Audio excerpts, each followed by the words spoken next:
నేను ఒకటే ఒకటి చెప్తా ఉన్నా, జగన్ పలావ్ పెట్టినాడు, చంద్రబాబు బిర్యానీ పెడతానన్నాడు. చంద్రబాబు నమ్మి ఓటేసినారు. బిర్యానీ బాయా పలావ్ బాయా లాస్ట్కు పస్తు పండుకోవాల్సిన పరిస్థితి. చంద్రబాబును నమ్ముకుంటే ఎక్కడైనా ప్రజలైనా అంతే, నాయకులైనా అంతే. ఇంతకుముందు మన పార్టీ నుంచి 23 మంది ఎమ్మెల్యేలను తీసుకున్నారు, 3 ఎంపీలను తీసుకున్నారు. ఆ 23 మంది ఎమ్మెల్యేలలో ఎంతమంది టికెట్లు ఇచ్చినాడు? నాకు తెలిసి 3కి. ఆ 23 మంది ఎమ్మెల్యేలను తీసుకునేటప్పుడు ఒక్కొక్కరికి ఎంత ఇస్తామన్నాడు? ఒక్కొక్కరికి 20 కోట్లు.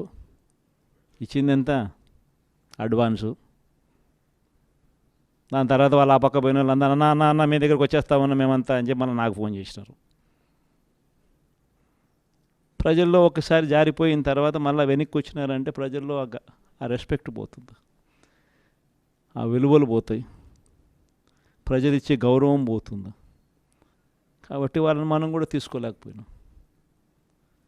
వాళ్ళ రాజకీయ జీవితాలు ఏమైపోయినాయి? అందరూ సున్నాలు అయిపోయి ఇంట్లో కూర్చొని ఉన్నారు.